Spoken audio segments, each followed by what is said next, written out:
welcome all of you all here tonight as we celebrate another event of our Whitaker Jazz Speaks series.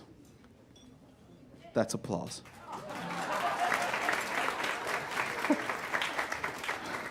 And so I just want to, before I go any further, I want to take yet another chance to just describe what our Whitaker Jazz Series and Speaks performance allows for us to experience for the low, low price of free.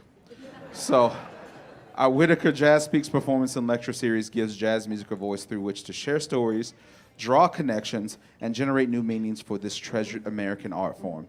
Curated for the audience to experience relevant social, historical, and cultural topics through the lens of jazz. Each program includes a deep dive into a historical or social aspect of jazz in various mediums led by the subject expert and includes a live music performance, and tonight is no different. So this series, the Whitaker Jazz Speaks series, these events, they are open to the public, and I want to express my gratitude, and Jazz St. Louis expresses its gratitude, and I know you all want to express your gratitude to the Whitaker Foundation for their ongoing support. Thank you all so much. Now, this is our third one of this season, and this one features the topic of Billie Holiday, right? That's why you came. So we have in our midst, we're going to start out the first part of this presentation is going to feature the author of the Billie Holiday graphic novel, which we know like comic books are kind of having a resurgence, right? They're kind of coming back. And this is no exception. This is a wonderful book. If you don't have it, go get it. Left Bank Books is where you can get it. Go to Left Bank and get it if you don't have it. Just so you know, at the end of this presentation, the whole presentation tonight, our author will be available to sign copies of the book if you do have it here with you. So without further ado, I want to introduce who our author is. Television writer, playwright, and author Ebony Gilbert began her career writing weekly articles about minority youth for the Miami Herald. After receiving her MFA in screenwriting from Loyola Marymount University, she co-wrote and directed the award-winning play Complexion, Woman, in 2017. In 2017, Gilbert was selected as Film Independence Project Evolving Writing Fellow. In 2018, Gilbert was named Writer to Watch by WeForShe. And the following year, she began her writing career in television, working on CW's Batwoman for 3 seasons, before writing and co-producing on an Amazon TV series.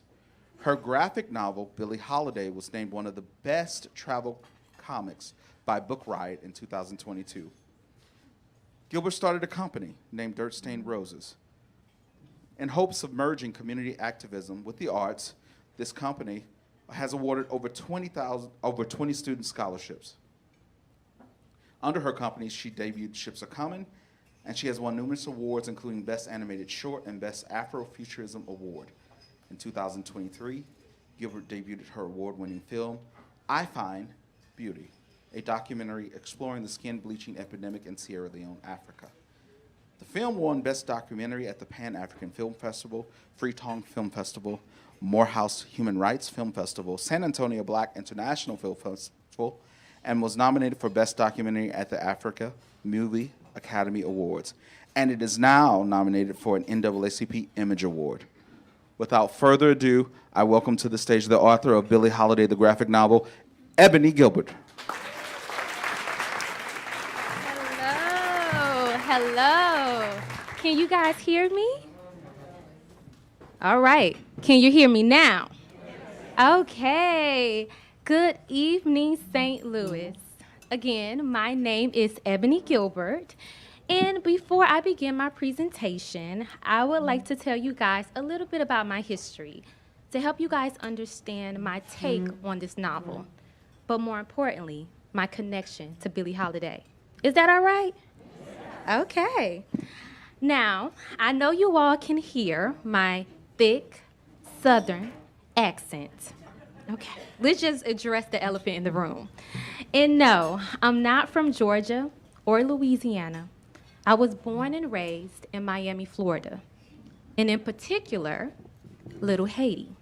Now, Little Haiti is considered one of Miami's most porous, dangerous, and violent communities. But to me, it is made up of amazing, resilient, and colorful people who are just as vibrant as the pink and green homes in our neighborhood. And my way of making sense of my very complex environment was to write about it. After all, I had this thick Southern accent, and writing was my safe space. So I wrote. I wrote short stories since I was 6. I had a column in the Miami Herald when I was 16. I wrote academic papers on African American history during my undergrad, and I wrote plays centered around Black and brown characters in the center. But when I was admitted into my MFA screenwriting program, I got scared. You see, where I'm from, the people around me did not always have voices in the world. And then here I was, teased for mine. Let me tell you guys a little story. I once had a teacher, a high school teacher, who accused me of plagiarizing. He said, "Girls like you don't write like that." Yes. So, instead of pursuing my dream of writing TV and film and studying at one of the most prestigious universities, I didn't go. I went back to Miami, back to my old neighborhood, and I started working at my old high school as an interventionist. I had students who were in gangs, students who were pregnant, students who had not seen the world outside of our community. And when I was there, I found myself telling the kids, encouraging them that they can pursue whatever their hearts desire, that their voices mattered. But as soon as those words came out of my mouth, I felt like a hypocrite because I wasn't pursuing my dreams and I wasn't using my voice. So I called my university back and I said, "Can I still come?" And they said, "Girl," they didn't say girl, but they said, "Yes, you can. We held your spot." So I moved from Miami to LA with $100, one suitcase, and a mission. And that's to tell stories of marginalized people, which brings me to Billie, one of the greatest jazz icons of all time, and a woman who impacted the world with her voice. Now that you guys know all of my business, let's talk about writing your first graphic novel, an in-depth look at the process of writing Billie Holiday, the graphic novel. Now, Pops, take us to the next screen. What is the story? It is a simple question, but a very complex one, especially when you are writing a story centered around someone who is a real character and someone who is a jazz icon with a colorful, complicated, and controversial life.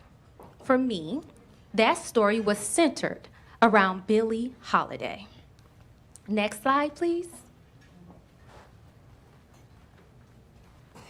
Lady Day is what they called her when she first stepped on the scene in Harlem in 1935 and wowed audiences with her sex appeal, raspy voice, and emotional performances that told stories of love and heartache, joy and pain.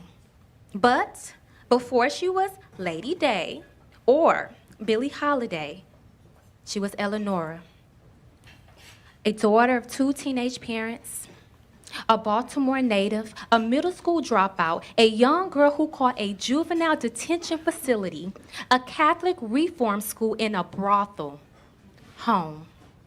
She was a survivor of sexual and domestic violence, a woman who was taken advantage of by men in both her professional and romantic life, a woman who, despite the threats on her life, used her platform to expose the lynchings of black men, women, and children in the American South.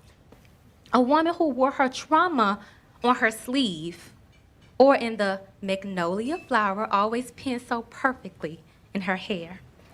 Like her talent, her addictions were put in the spotlight, but she did not shy away from the light. Instead, she allowed it to illuminate all of her, the men and women she loved and lost, her good morning heartaches, and her place as a jazz icon. So, I know many of you are probably wondering, Ebony, how in the world do you capture all of this on the pages of a graphic novel? And that starts with, next slide, research, research, research. After identifying your story, you must know your character. In this case, Billie Holiday isn't just a fictional character, but a real person who impacted countless lives. And in order to accurately humanize her, it required hours and hours of research. For me, that meant reading books thicker than a Bible, y'all, watching documentary films and cross-referencing articles. Next slide, please. As a result of an in-depth research process, I learned of the significant people in her life, such as Count Basie, Artie Shaw, and of course, Lester Young. Y'all heard about him? Yes, President, her very best friend, and one of the few men who did not abuse or exploit her. I was made aware of significant places and events in her life like Cafe Society, Carnegie Hall, and of course, CBS Sound of Jazz, one of the last main and major performances by Miss Holiday. And during my research, I learned something else about Miss Holiday. I learned that she had quite a potty mouth, okay? Yeah, she loved her curse words. And this helped me to shape her voice on the page. Because of research, it ensured that we were telling an authentic story about her hardships, her addictions, her arrests, and her complex relationship with her mother, who she worked alongside with in a brothel as a young girl. Research also helped me to highlight her accomplishments, like her being the first, let me say this slow for y'all, the first Black woman to join an all-white orchestra, her starring in films alongside her idol, like Louis Armstrong, and for her advocating for the release of Strange Fruit. Despite the pushback from the media, her record label, and angry racist mobs. Next slide, please. But beyond the books, the docs, and the hours and hours of intense research, the key part of cracking a story is the inspiration. For me, I was first introduced to Billie from my mama. Hi, Mama, if you're watching. She watched Lady Sing the Blues starring Diana Ross 5,000 times and still watches it to this day. Okay. She played and sang All of Me, Good Morning Heartache, and Summertime throughout our house. And she taught me the significance of the song, God Bless the Child. Next slide, please. Mama may have, Papa may have, but God bless the child that's got his own. Them that's got shall get, them that's not shall lose. So the Bible said, and it still is news. Mama may have, Papa may have, but God bless the child that's got his own, that's got his own. Yes, the strong get smart, while the weak ones fade. Empty pockets don't ever make the grade. Mama may have, Papa may have, but God bless the child that's got his own. That's got his own. God Bless the Child, a hit song inducted into the Grammy Hall of Fame, was the first song written by Billie, and it still resonates with me, as it did with my mother and probably hers. As a young black woman especially, this rings true. And for Billie, she did not have access or many opportunities, but she made them herself. And when no man, no business manager, mama, or papa gave her anything, she blessed her own life. This, St. Louis, became my inspiration. I was inspired to write a story about a young woman of the 1930s who, despite her addictions, traumas, the racism, sexism, and exploitation she endured, decided to bless her own life and solidify her place as a jazz icon. Next slide, please. So, after identifying the story, researching the character, and finding the inspiration for the novel, it is time to construct it. The very first step in the process is outlining the script, which includes beating out every act, every sequence, and every scene, identifying where to begin the story, which characters to include, the highs and lows of her life, and of course, where to end. For example, we decided to begin the story in Harlem in 1935, where we find Billie in a black Cadillac with a gentleman who can't seem to take no for an answer. After alluding to her being like her prostitute mother, Billie stalks him, leaving him with a bloody nose before getting the hell out of his car. She then finds herself standing before the Apollo Theater, where she declares that one day she will grace that stage. By the end of the novel, we will have completed a full arc.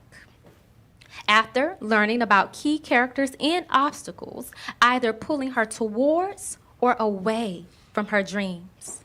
And that is an example of how we constructed the outline. Then the next stage of the process is everyone's favorite part. That's me being sarcastic. Rewriting. We had at least 7 drafts before locking in the story for our final draft. Now, let's talk about step 2, the format. Unlike the screenplays, the stage plays, or the TV scripts that I was accustomed to, writing a graphic novel is a whole different process. The number one rule is that the pictures do all of the talking. Therefore, being clear and concise about what the scene is about is so crucial. This will help with being as descriptive as possible and making the most of each panel and using little to no dialogue.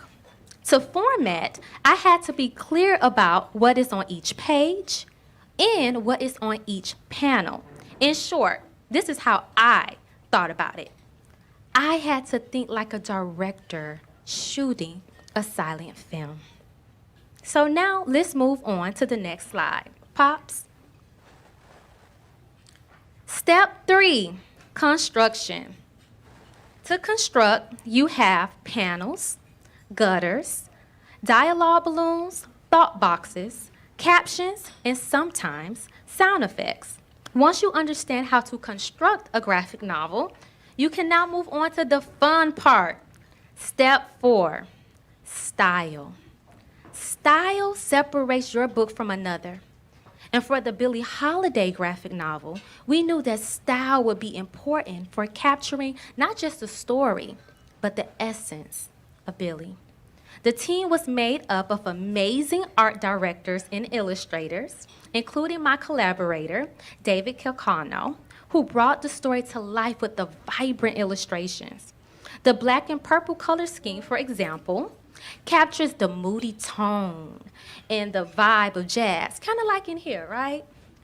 And because Billie's childhood informed so much of her decisions and her addictions, we really wanted to include flashbacks in the novel. So we use a different color scheme for those sections.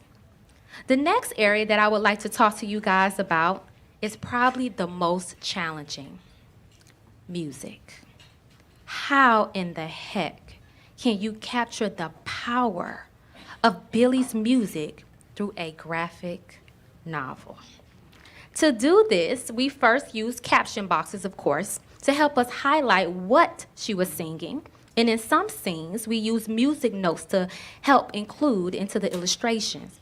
But also, making sure that the song matched the tone and the essence of the scene was key. For example, Billie and her best friend Lester get into a huge argument. An argument that will eventually end their friendship. You see, she was fed up with Billie's boyfriends and husbands beating the hell out of her. But you know what Billie told him? It ain't your business. So the very next scene, we highlighted the song, as you can imagine, Ain't Nobody's Business, while Billie is on the stage, makeup barely covering her black eyes. Outside of music, I also made sure to thread in the themes of the book, which included race, sex, gender, and class throughout the novel, as these are incredibly important to Billie's story. And of course, we worked on her voice. How to write dialogue. As I told you guys, Billie used profanity a lot. And by a lot, I mean every other word to every other person. And she was also very direct. And that's because she had to be. Outside of Lester Young, not many people advocated for Billie. So she had to be a little bit louder, a little bit more assertive, probably even offensive to be heard, especially as a black woman in the 1930s, 40s, and 50s. And that's why singing was her safe space. St. Louis, beautiful men and women in this world, I want you guys to know this thing. Billie used her voice. She used it on the stage and off the stage. And that's why we love her so much. Next slide, please. I would like to conclude this presentation with one small scene from the novel about Billie's journey releasing Strange Fruit and how she used her voice to make that song legendary and how she used her voice behind the scenes. So you guys can follow along with me with the images on the screen. And for the purposes of those who don't have a book, I will also read the description from my original writer's script. Cafe Society, New York. This here is Barney Joseph's son, wealthy and powerful, but he ain't your regular white boy. He runs Cafe Society, the first racially integrated nightclub in the United States. Black folks and white could come together and listen to good music and perform. Josephson greets the guests as black and white men and women engaged with one another, talking together, drinking together, and watching the performance. A white and black woman sing a duet. And I was singing here, too, as a solo artist, scared as hell. Billie performs on stage as a meek-looking white male. Abel Meerpool watches in awe. In his home, Abel writes in his notepad as a photo of a lifeless black man hanging from a tree sits beside it. That's writer Abel Meerpool, and what he was writing was a poem that changed my career. The host runs around like a madman, demanding everyone to get in place. Lights down. Only a single spotlight glows upon Billy's face as he wrote this song, but it was up to me to make it real. Ladies and gentlemen, Billie Holiday performing Strange Fruit. Next slide, please. Billie, mic in hand, center stage, as she sings images of white-only signs, dogs attacking innocent children, images of a lifeless man hanging from a tree like a strange fruit. Billie sits across from Joe Glacier. I've performed this song in nearly every club in the country. We need to cut this record. Joe contemplates. We approached the Columbia Records to record the song, and I'm not shocked by most things in this thing called life, but I wasn't expecting this. A huge building, the sign Columbia Records on top of it. Inside, a long mahogany table with white, old male executives sitting around it, including Joe. Billie sits at the very end of the table. Executive 1, it's provocative. Executive 2, impassionate. Executive 3, speaks to the issues in this country. Executive 4, but you're not a politician. You're a singer. Next slide, please. We're not releasing a Negro anthem. Frustrated and annoyed, Billie stands outside of the record label office with Joe. Can you believe those assholes? We're going somewhere else. No, Joe tells her. This will ruin your career. Even if this works, going against them will hurt your relationship. What matters to me right now is the relationship people have to this song. And by the way, you work for me. We're doing this song. I don't know what came over me that day, but the confidence I had in that song was probably greater than the confidence I had in myself. Bam! Billie barges through an office door. A frantic-looking assistant trails behind her. Wait, you can't. I'm so sorry, Mr. Gabler. I told her that you only take scheduled meetings. Reveal Milt, a Jewish exec, sitting behind his desk. The name tag president sits on his desk. Milt stands from his seat. Let her in. She's always welcome. Billie looks around Milt's office. So, you went from selling records to putting them out? You're one bad-ass motherfucker. Milt smiles. Just a modest man trying to make more than a modest dollar. Billie searches for the right words to say. Milt reads Billie's face. What is it, Billie? What do you want? Billie stands before him. I want to sing you something. Next slide, please. Next slide, please. Billie sings. Images of her recent rejections loom behind her like the burdens she bear. And through her, he sees the horrific history of his ancestors too, just as hers. I've been singing the song all over the country and going from label to label. Going to Milt was my last shot. He gave me a chance because when I sang that song, he saw his own people's pain. Next slide, please. Radio station mics and silhouettes of hosts. Their spit spews out their pure hatred. What is this? I'll tell you. This is satanic music made under the influence of marijuana. I'm warning you. Music like this is dangerous. It's making black people forget their place in the fabric of American society. Racism isn't the abomination. Billie Holiday is. A defeated Billie sits at a bar, holding a drink in hand. Joe stands behind her. This song is over, Billie. Joe is gone. Less people remain at the bar. Billie continues to drink. More drinks and less people. and Billie passed out at the bar. Next slide, please. Black farmers huddle together as they listen to the song Strange Fruit playing on the radio. White university students listen to the song on their college campus. A black family listens to the track at their home. A record player plays the song. A white couple listens to the track at their home. Black and white factory workers listen intently to the song together. But it wasn't over. The people felt the power of that song, felt it in their souls, just like I did when I first sang it. Newspaper headlines: Billie Holiday, a jazz sensation.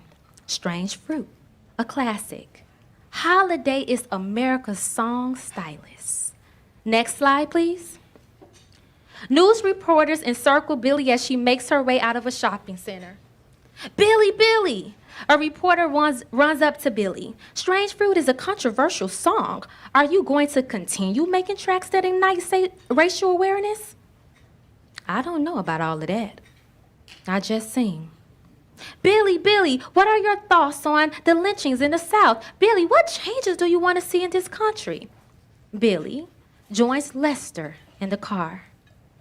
And Lester looks confused as hell. So you just sing? Billie turns to him, snickers. You can't let them think you're too powerful. Otherwise, they'll stop you.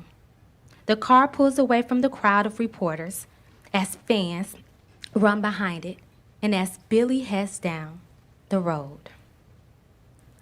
Next slide, please. And that concludes this portion of my presentation. I would like to thank you all for listening and taking the time. Thank you.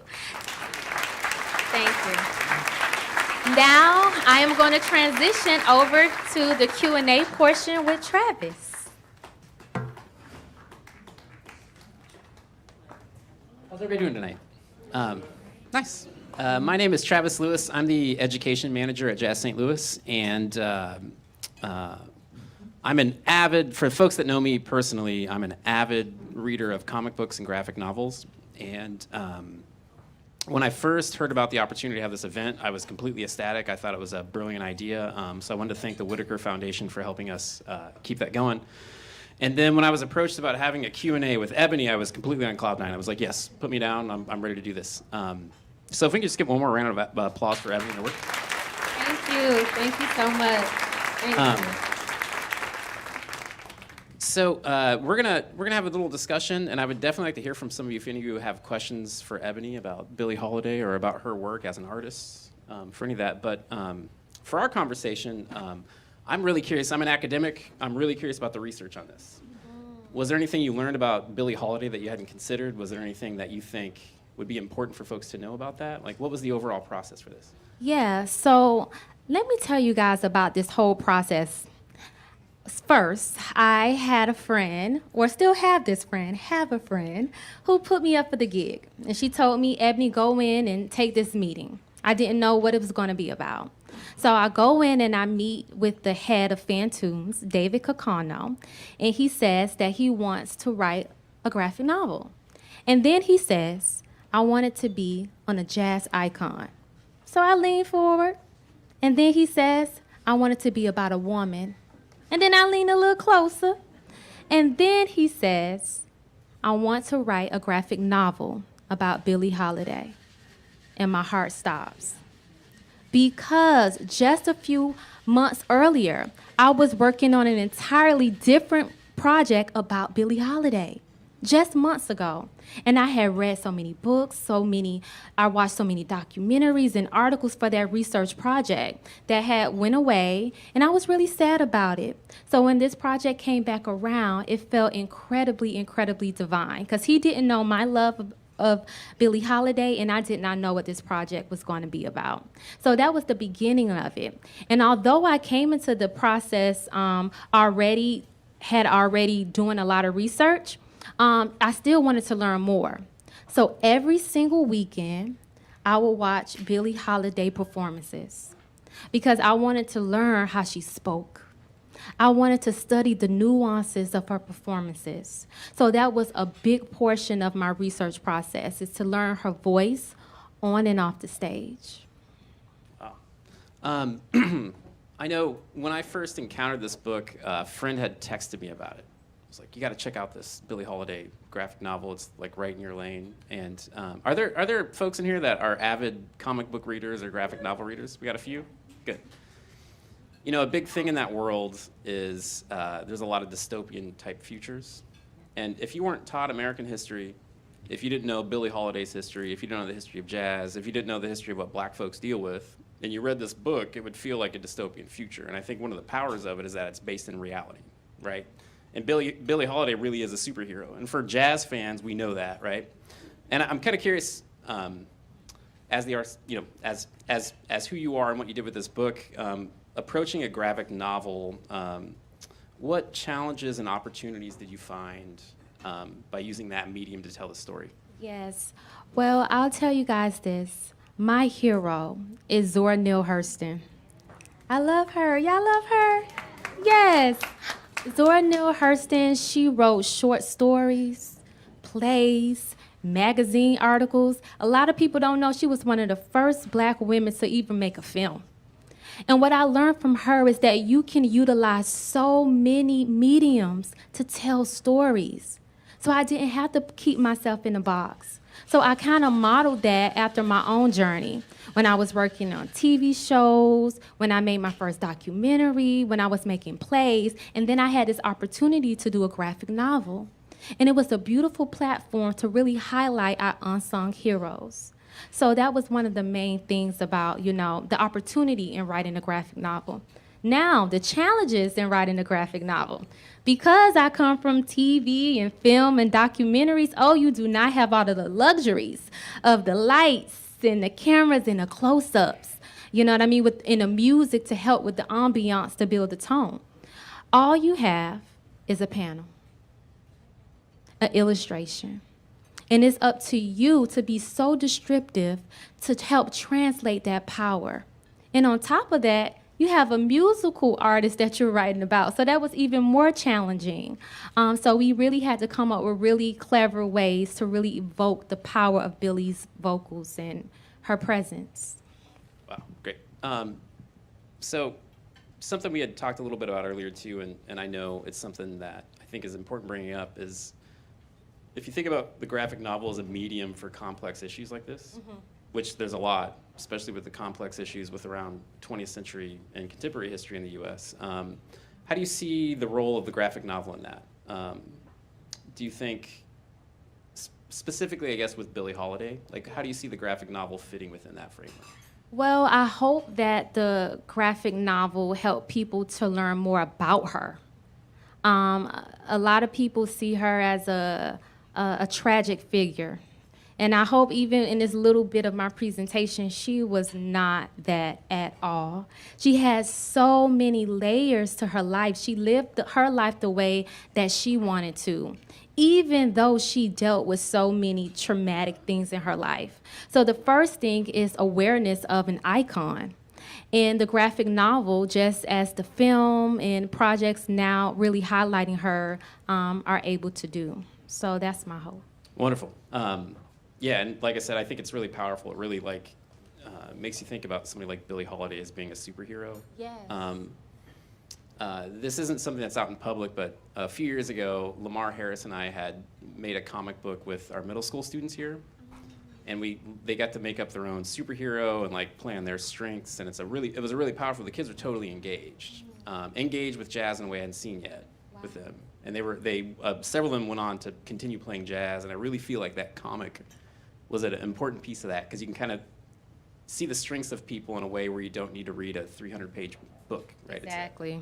Yeah. That's cool. Yeah. Are there any other jazz figures you think would work in this? Yes, there's so many unsung heroes that should have graphic novels.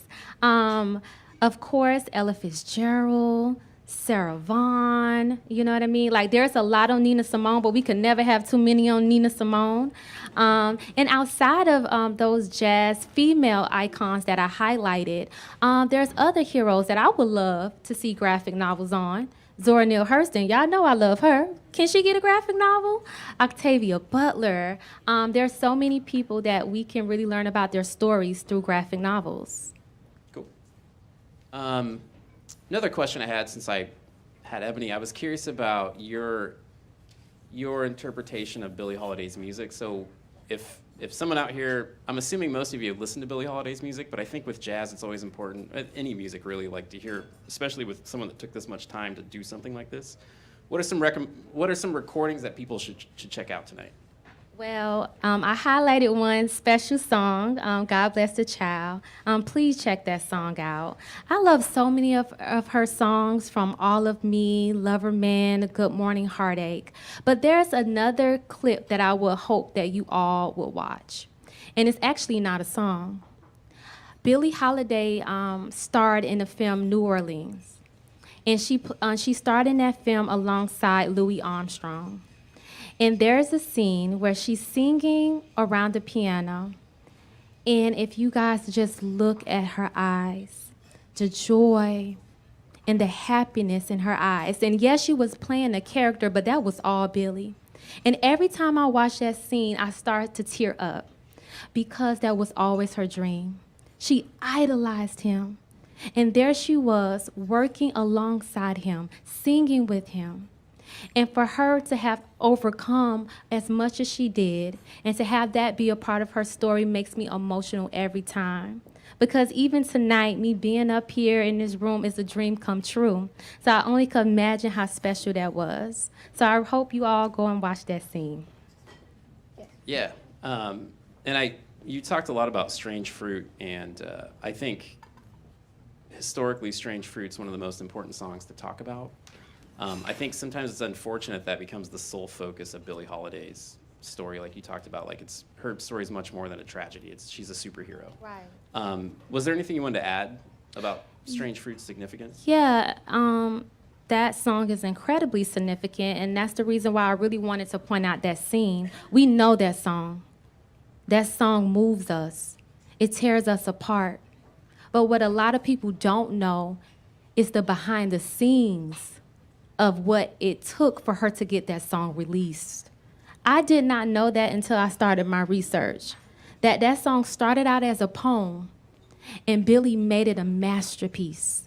She workshopped that song club after club after club. And when she was singing that song, she was harassed live. When she went to her own record label, they told her no. And she still did not take that no for an answer. She kicked in the doors. She got that song made. It was on the radio, and she made that happen. So I really want people to give her the flowers, not just for making the song beautiful with her vocals, but what it took for that song to be released. Because I can't even imagine us not having that anthem. Yeah, it's certainly significant in the history of jazz, but if you look at music used as a tool for social responsibility or social issues, it really is one of the most important ones of the 20th century at a pivotal time. Does anybody know when Strange Fruit was written? 1939. Just to keep it in the world of graphic novels, one of my personal favorite graphic novels is a book called Pulp. And it's a fictional story about a retired cowboy who's dealing with the reality of living in New York City. And they have, within the book, they have these, there was organized Nazi parties happening within New York City and talks with that. And you could see that Nazi movement building up within New York City. And the book takes place around this cowboy trying to reconcile that. And the fact that song was written in 1939, I always kind of put those two together with that, considering what was happening in the world and how race and gender played within that. So I guess from your perspective, how do you see Billie Holiday's music reflecting some social and political currents of the contemporary time, or her time? Of her time. Well, like you said, Billie's career spanned over the 1930s, 40s, and 50s. During that time, this was the Jim Crow era. There were a great number of lynchings. There was the Great Migration. The NAACP was building up, and the community was building, trying to combat these issues.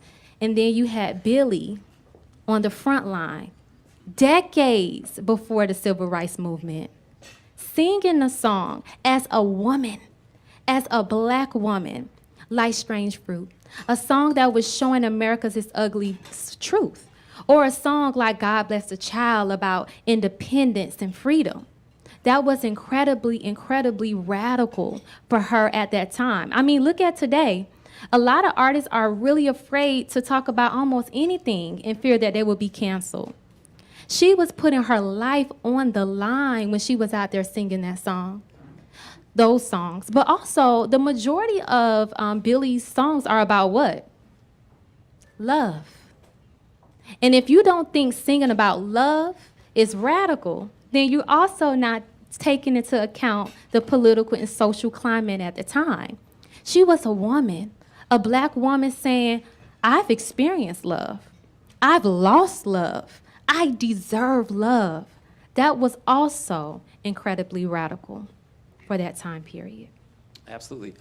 We're gonna open up this to some questions, if you guys have any, for Ebony. But I just had two final follow-ups I wanted to do. The first one I like to ask every author this is, what do you hope for folks to get from the book? I hope, like what it did for me, it inspired me to push forward, to use my voice. I don't know if you guys can see me shaking, but public speaking is my greatest fear, and I've never, ever done anything like this before. But thank you. I don't want to cry. But Billie's life really is inspiring, because if she could have accomplished what she did with all of the things that she had to carry, I know that I could push forward with what I'm experiencing. So I hope you guys are inspired by her story. So read the book. And my final question is, Ebony's very modest, but she's a very prolific writer, and she does a lot. Do you have any current projects are you able to divulge? Well, I do have a couple of things that are happening right now. One of them being the most recent news. Just a couple of days ago, I learned that I am nominated for an NAACP award for a documentary film. I'm here tonight with my amazing manager, Jamie King. So where is she? I love you, Jamie.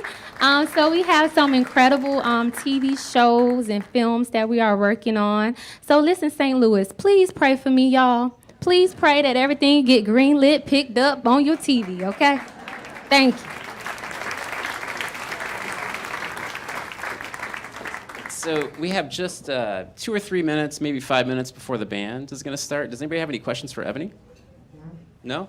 Yeah, I got one. Yeah? Oh, yeah. So, how you doing? Nice to meet you tonight. Nice to meet you. Thanks for coming out. So, how did growing up in Miami, a little Haiti, sort of kind of mold and sort of craft the individual we see here tonight? Oh, that's So, a great question. For the folks that didn't hear the question, the gentleman asks, what was it like growing up in the 80s in Miami? In Little Haiti. Little Haiti. I think he said Miami. I was like, that's not what I read. Yeah, That Little was something Haiti I in read. Miami. Gotcha. Yes.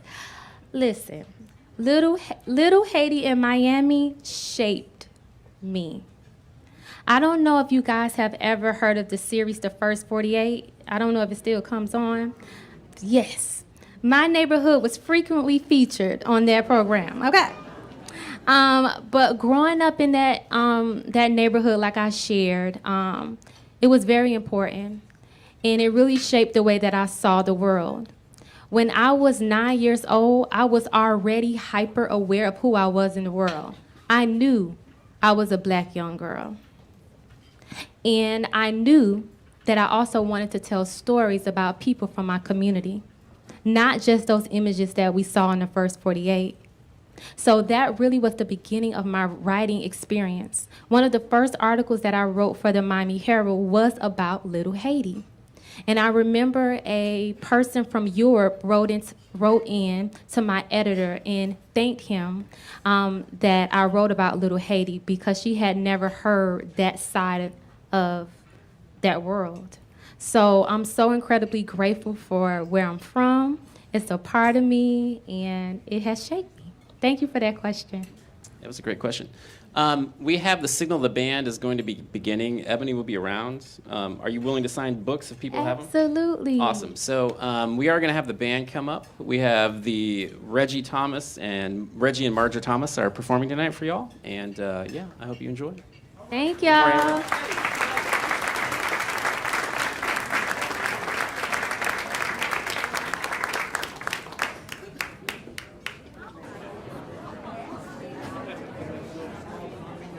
And we are back. Let's give another round of applause for Ebony Gilbert. That was a wonderful first half to this Whitaker Jazz Speaks concert performance series that we had. I learned a lot about Billie Holiday in that segment, and I hope that you also did too. That's right, I'm gonna wait for applause. That's what I do. So here is the second portion, the performance half of what we're doing, and this will feature the Marja and Reggie Thomas Quartet. Give them a hand.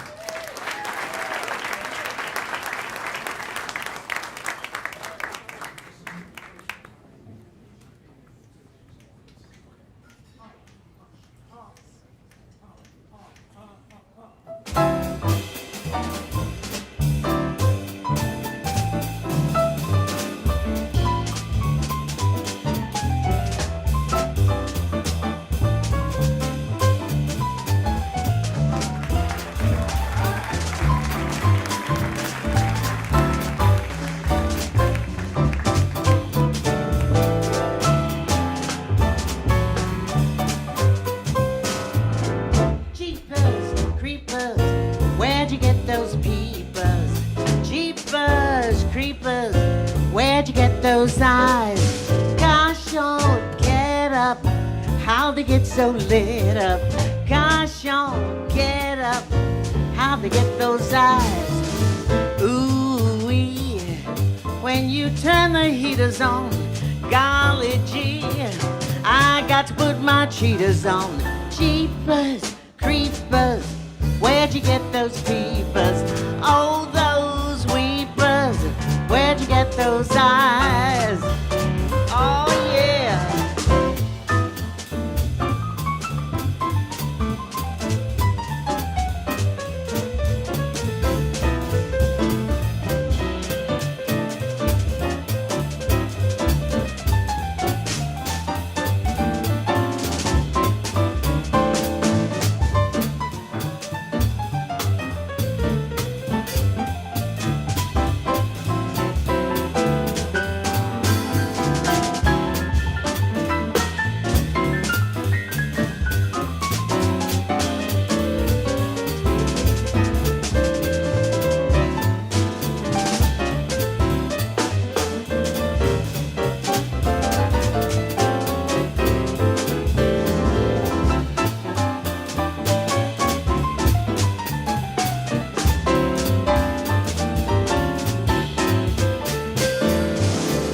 Golly gee, when you put those heaters on, woe is me, I got to put my cheaters on. Jeepers, creepers, where'd you get those peepers? Oh, those weepers, where'd you get those eyes? Boy, how they hypnotize. I fell in love with you the first time I looked into them their eyes. You got a certain little cute way of flirting with them their eyes. They make me feel so happy. They make me feel so blue. No stalling, I'm falling in a great big way for you. My heart's pumping, baby, you've been doing something with them their eyes. Oh, you better watch your brown eyes if you're wise. Sparkle, bubble, they're gonna get you in a whole lot of trouble. I'm talking about you back there with them there eyes. I fell in love with you the first time I looked into you. Oh, you got a certain little cute way of flirting with. They make me feel so happy. They make me feel so blue. No stone, I'm falling in a great big way for you. My heart is thumping. You're doing something within their eyes. Watch out, brown eyes if you're wise. Sparkle, bubble, they're gonna get you in a whole lot of trouble. I'm talking about you over there with them their eyes.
Zebediah Briskovich.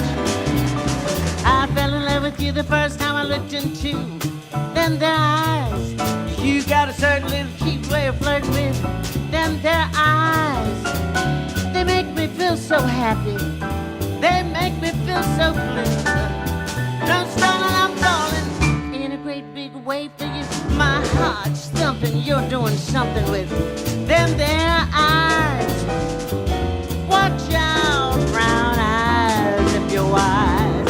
Sparkle, bubble, they're gonna get you in a whole lot of trouble. I'm talking about you up there with them their eyes. Oh, I see you with them their eyes. I see you them their eyes.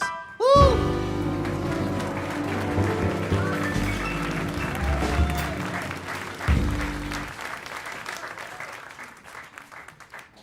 Thank you so much. We hope to do some music that maybe you've heard before, some maybe you haven't heard, but we hope you enjoy it all. We hope that it makes you have a nice evening.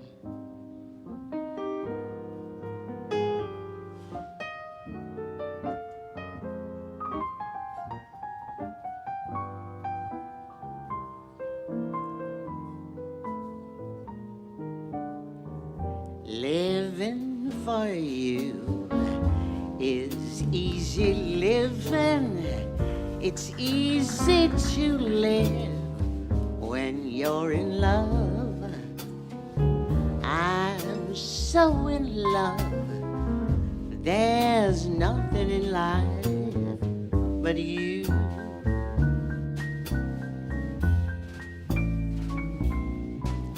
I'm happy to give the years I'm given. It's easy to give when you're in love. I'm so in love. There's nothing in life but you.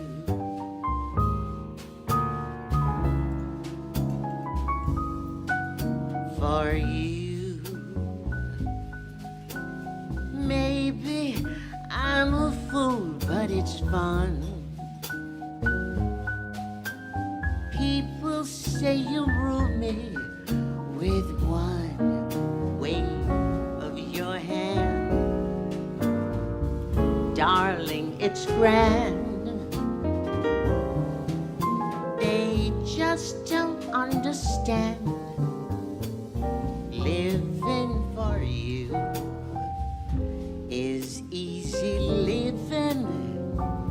It's easy to live when you're in love. I'm so in love. There's nothing in life but you.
So pretty, Reggie Thomas.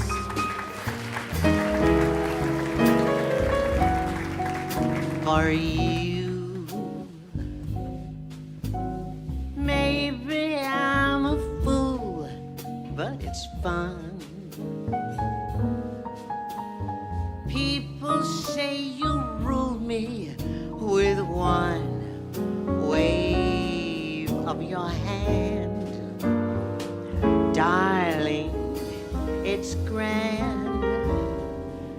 They just don't understand.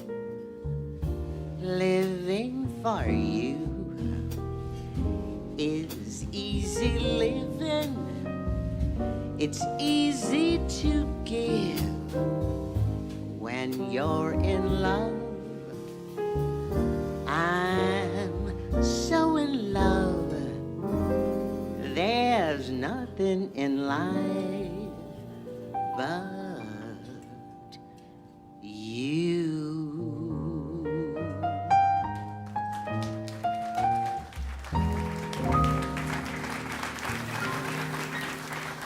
You are so sweet, and I love all those sweet love songs.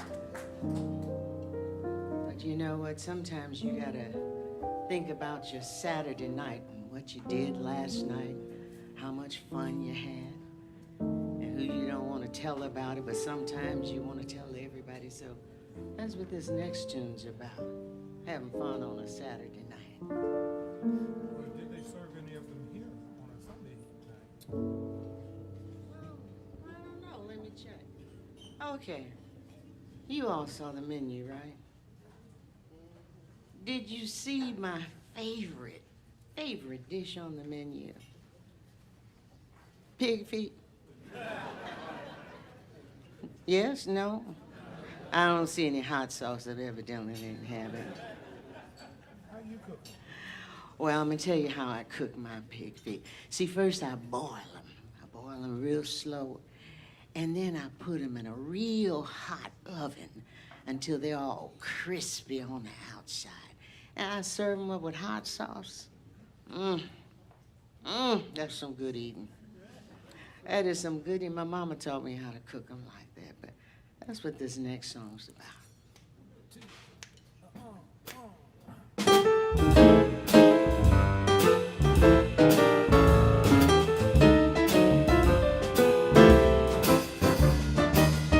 Up in Harlem every Saturday night, when the highbrows get together, it's just too bright. They all congregate and all night high. What they do is oop-bop-a-dop. Oh, Hannah Brown from way across town gets full of corn and starts bringing them down. At the break of day, you can hear old Hannah say, I want a pig foot and a bottle of beer. Send me, Daddy.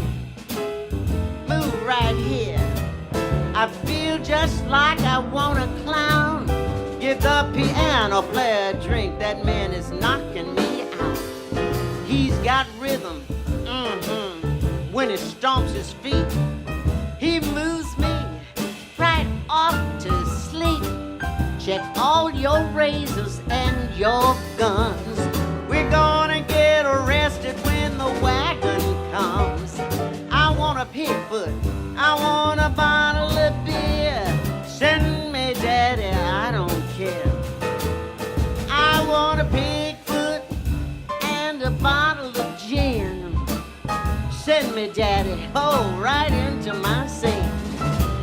I feel just like I want a clown. Get the piano player a drink, that man is knocking me out. He's got rhythm, when he stomps his feet. He moves me right off to sleep. Check all your razors and your guns. We're due to hook the buck until the rising sun. I want a pig foot, I want a bottle of beer. Send me, daddy, I don't care, no, no, no.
I don't care. I feel just like I want a clown. Get the piano player a drink, that man is knocking me out. He's got rhythm, when he stomps his feet. He moves me right off to sleep. Check all your razors and your guns. Do the huck-a-buck until the rising sun. I want a Bigfoot, a bottle of beer. Send me, daddy, I don't care. Send me, daddy, I really don't care. Send me, daddy, I want a bottle of beer.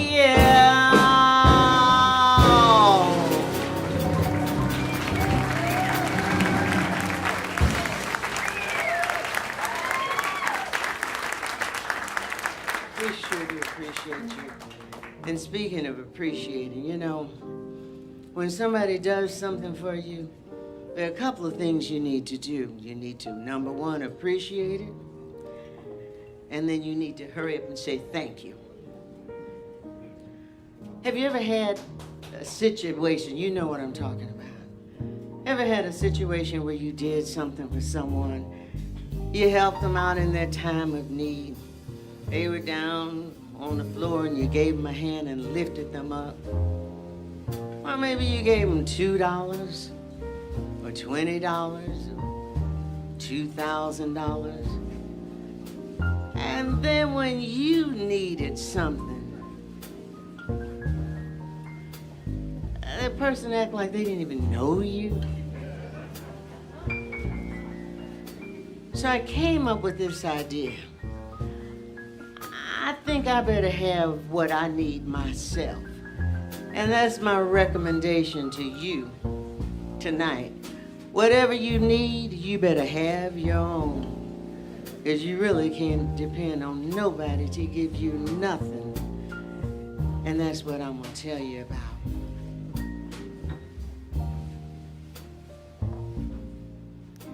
Them that's got shall get. Them that's not shall lose. So the Bible says, and it still is news. Mama may have, Papa may have, but God bless the child that's got his own.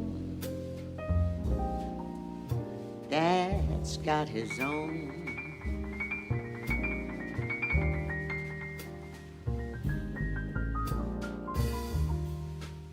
Seems the rich get more while the poor ones fade. Empty pockets never, ever made the grade. Mama may have, Papa may have, but God bless the child that's got his own. That's got his own.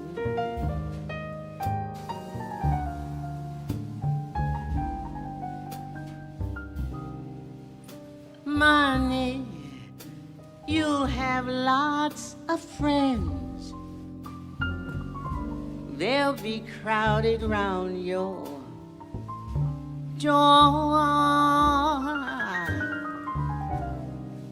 But when you're gone and spending ends,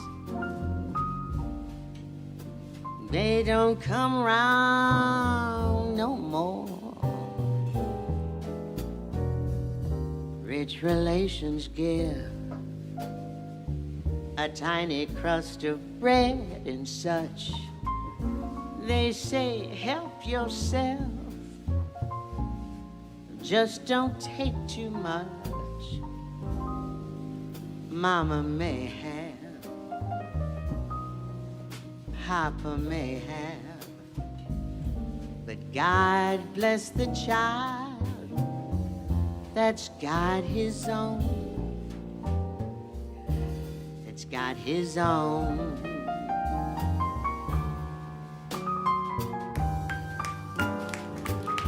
Money, you have lots of friends. They'll be crowded around your door. But when you're gone and spending ends, they don't come round no more. Rich relations give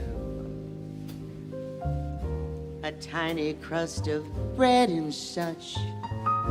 They say, help yourself, just don't take too much. Mama may have, Papa may have, but God bless the child that's got his own.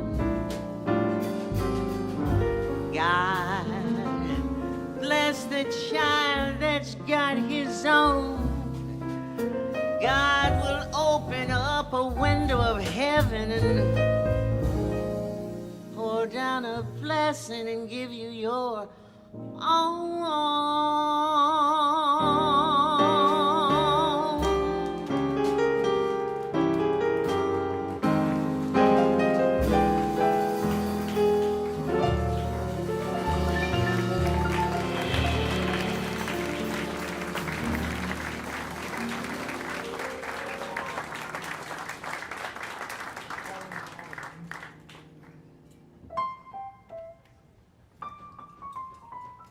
He's over there doing something I don't know nothing about. But I'm in the pool, so I guess I'm gonna swim.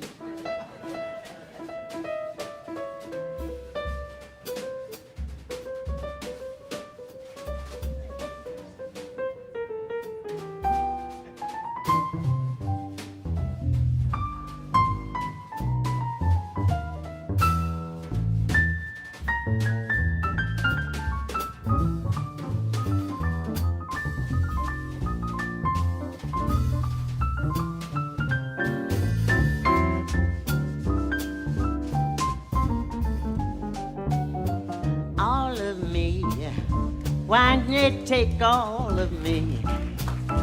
Can't you see I'm no good without you? Take my arms, I want to lose them. Take my lips, I'll never use them.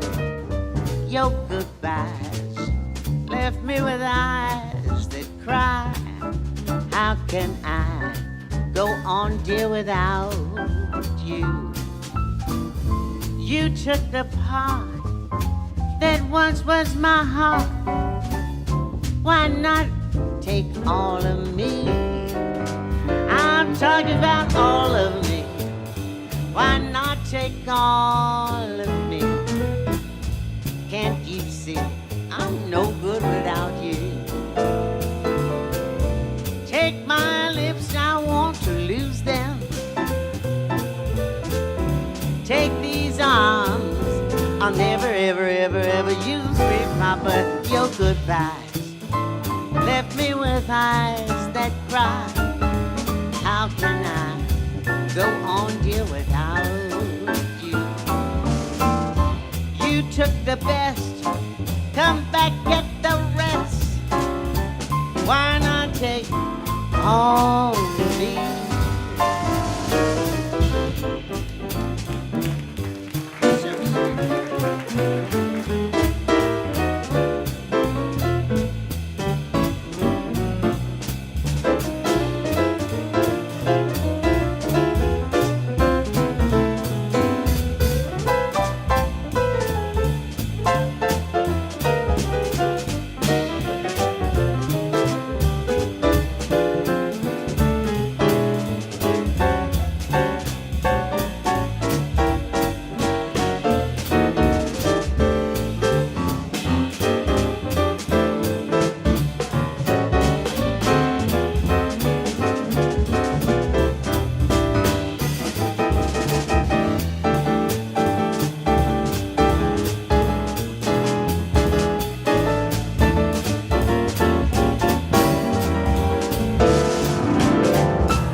All of me.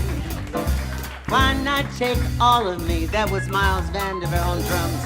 Can't you see I'm no good without you? Take my lips, I want to lose them. Take these arms, I'm never, ever, ever gonna use them, sweet Papa. Your goodbyes left me with eyes that cry. How can I go on, dear, without you? You took the best, come back, get the Why not take all? Come get it all. Why not take all? All. Why not take all of me? All.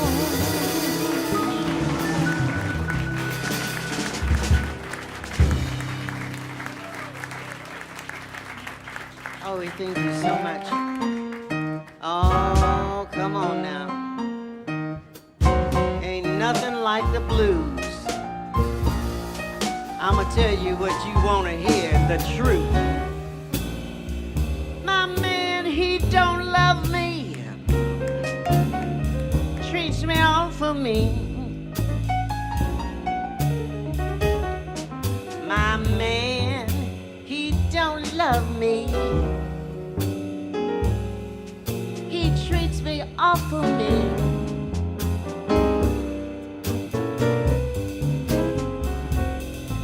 He's the lowest man that I've ever seen.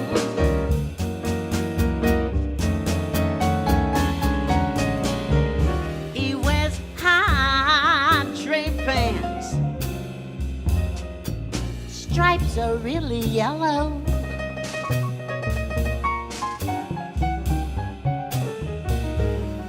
He wears high draped pants. Stripes are really yellow.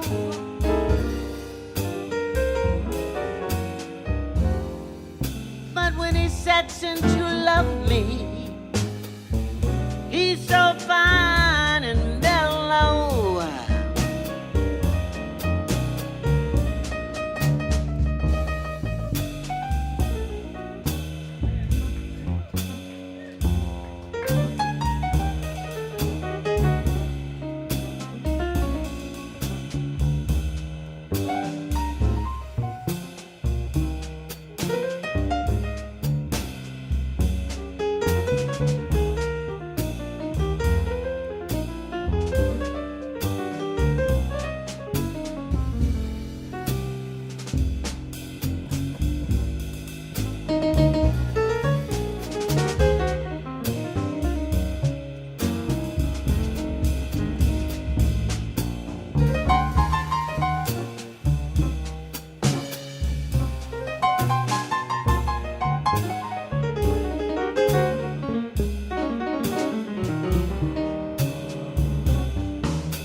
Love will make you drink and gamble, make you stay out all night long. You know about that. Love will make you drink and gamble, make you stay out all night long. Love will make you do things that you know is wrong. But if you treat me right, Daddy, I'll stay home every day.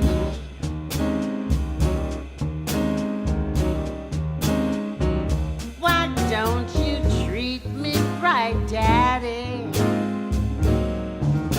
I'll stay home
Love is just like a faucet.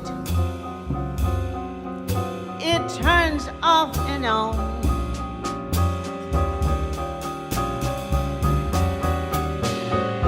Love is just like a faucet. It turns off and on.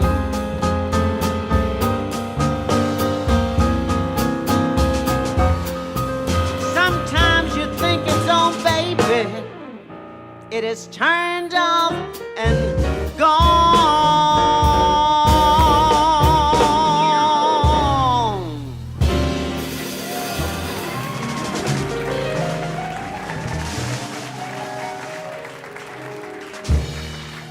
Thank you so much. We really appreciate it. We really do.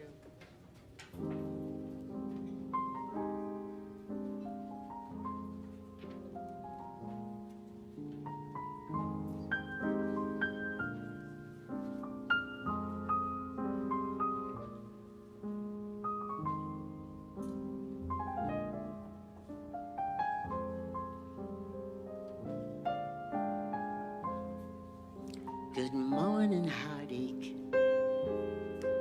You old gloomy sight. Good morning, heartache. Thought we said goodbye last night. I turned and tossed until it seemed you had gone. But here you are with the dawn. Wish I'd forget you, but you're here to stay. It seems I met you when my love went away.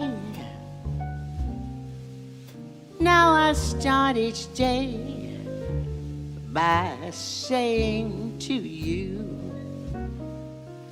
good morning, heartache, what's new? Stop haunting me now. Can't shake you no how.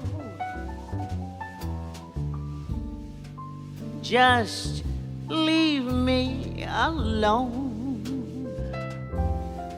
I've got those Monday blues, those straight through Sunday blues. Good morning, heartache. Here we go again. Good morning, heartache. You're the one who knew me when. Might as well get used to you hanging around. Good morning, heartache. Sit down.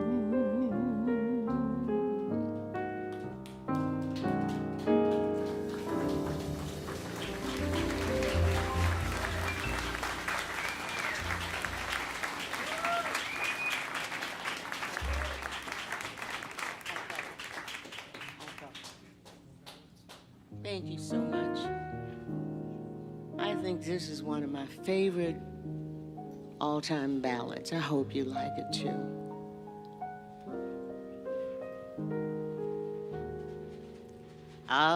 Away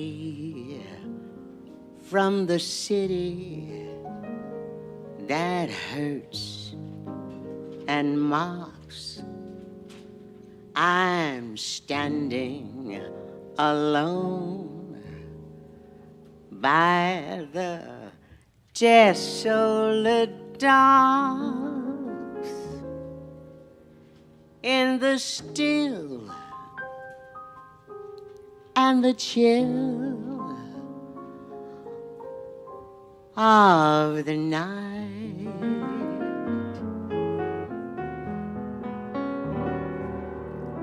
I see the horizon It's the great unknown. My heart has this ache. It's as heavy as stone. Will the dawn coming on make it light?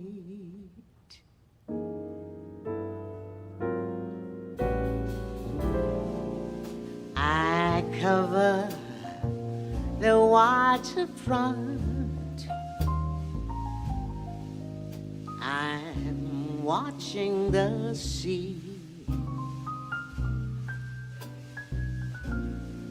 Will the one I love be coming back to me?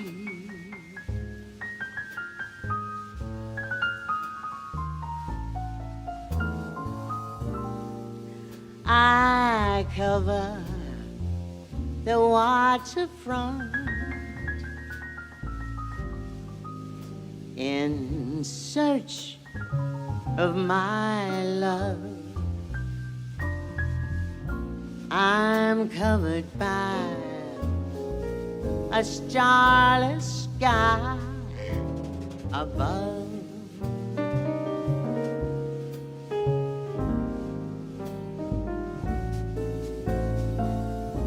Here am I, patiently waiting,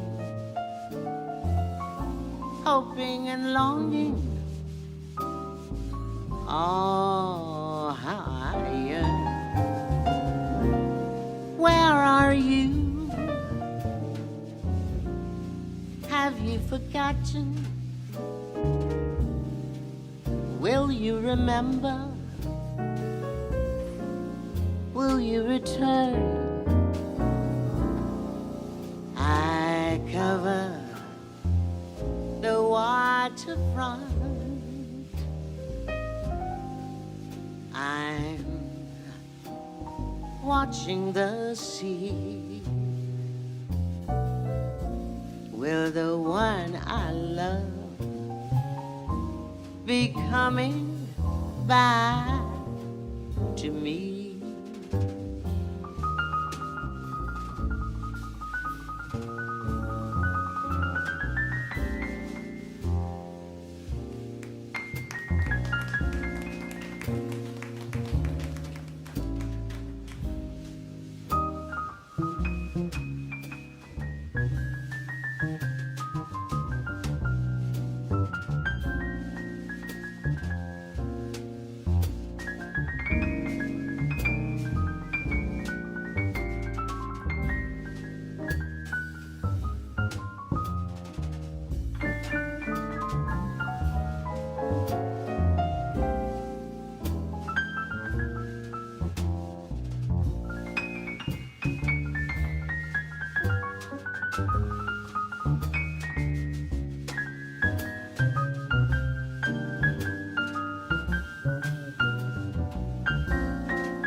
Here am I, so patiently waiting,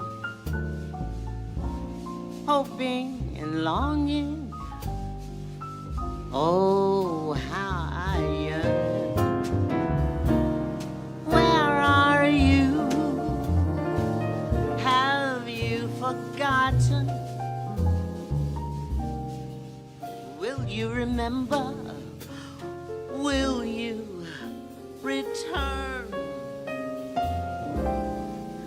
I cover the waterfront. I'm watching the sea. Will the one I love coming back to me.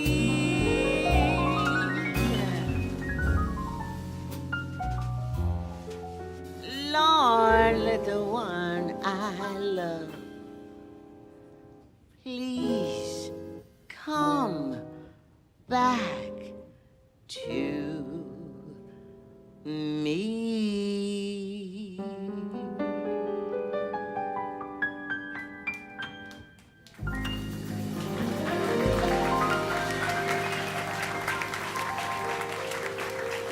Thank you. Thank you so much. I think we have time to do a couple more, maybe.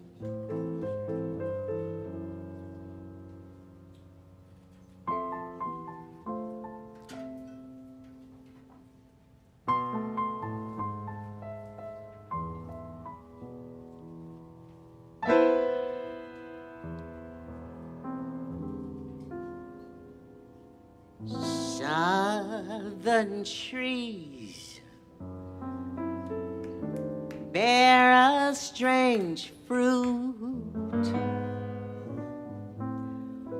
blood on the leaves, blood at the root, black bodies swinging in the southern breeze, strange fruit hanging from the poplar tree.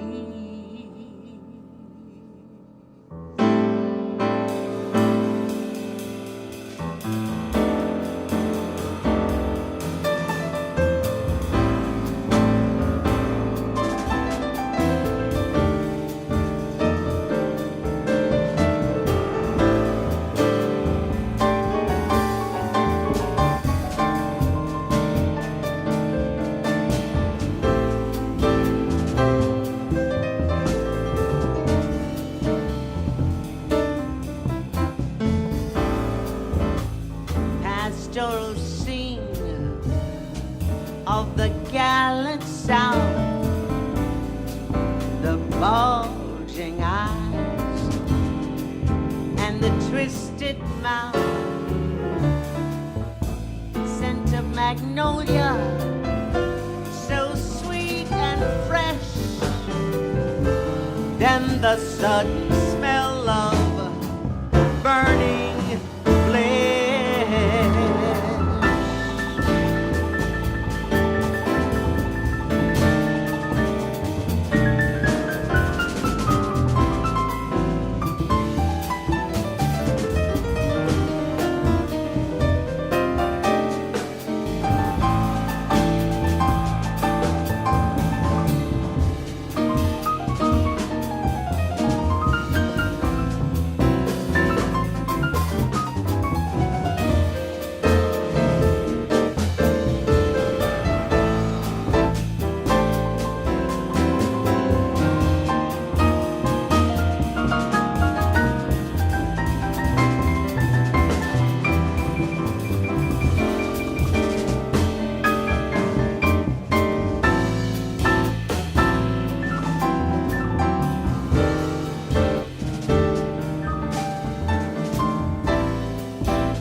Here is a fruit for the crows to pluck, for the rain to gather, for the wind to suck, for the sun to rot, for the tree to drop. Here is a strange and bitter crop.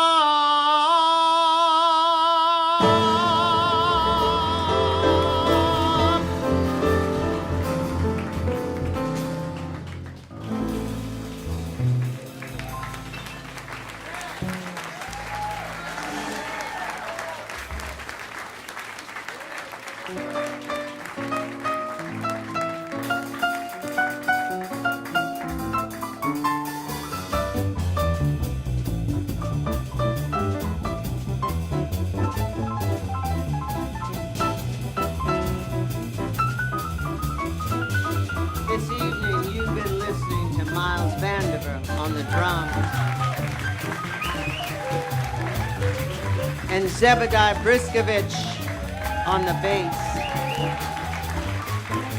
Reggie Thomas is on the piano. And my name is Margaret Thomas.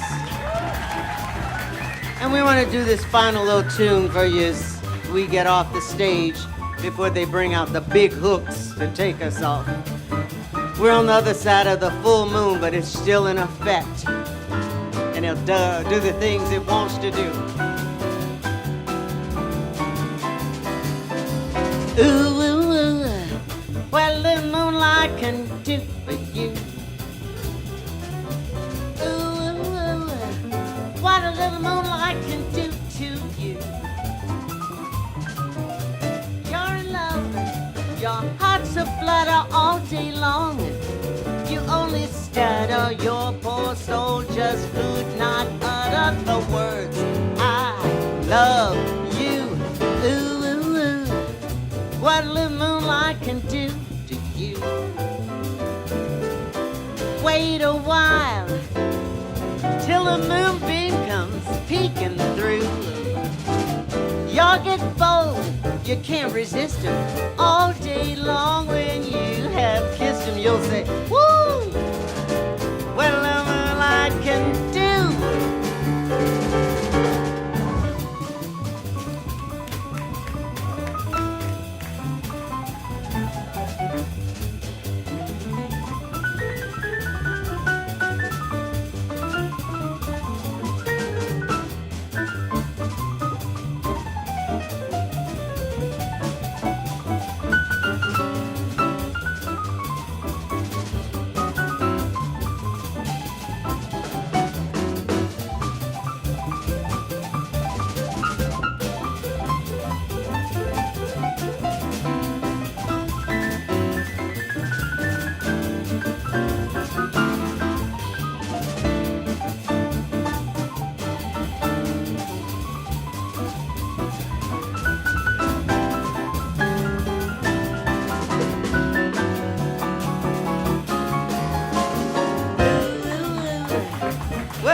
Can do to you.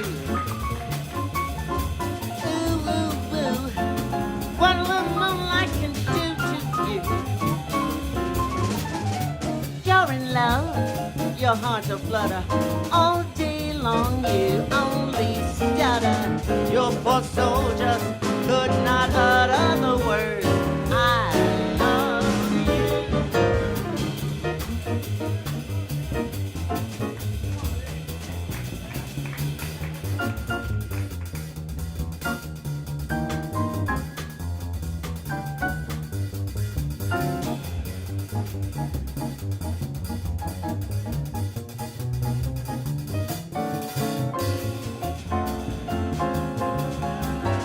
Zebediah Briskovich.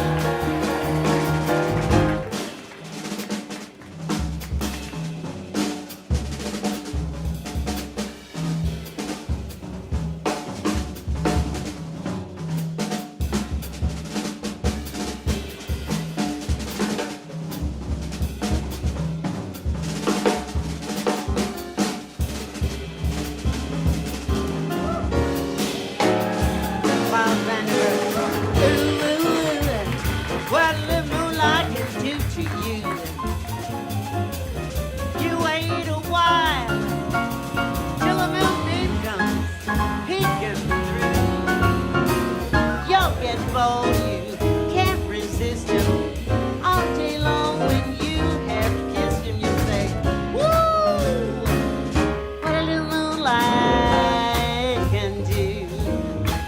Just a little moonlight.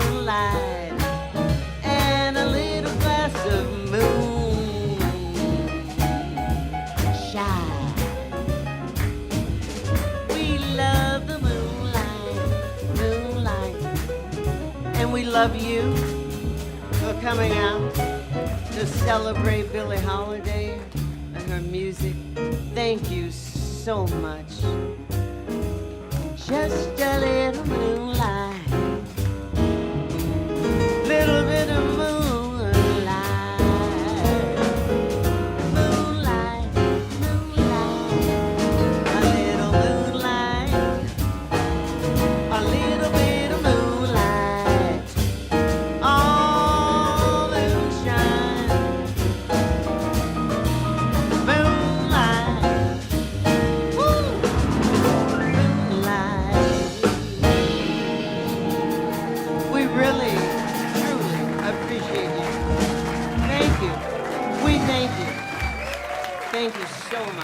You're very kind.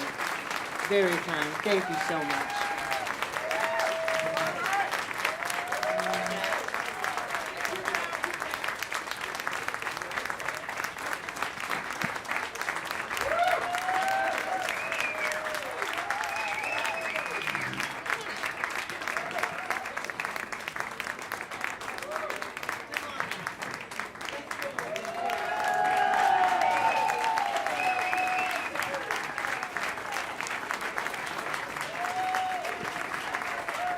That's Marjorie and Reggie Thomas. Please give them a hand.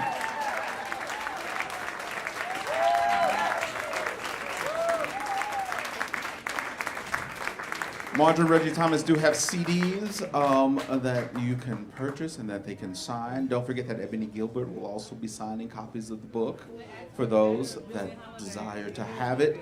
I want to again thank Marjorie and Reggie Thomas for the musical presentation, thank Ebony Gilbert for the presentation of the graphic novel, and thank the Whitaker Foundation for their generous sponsorship.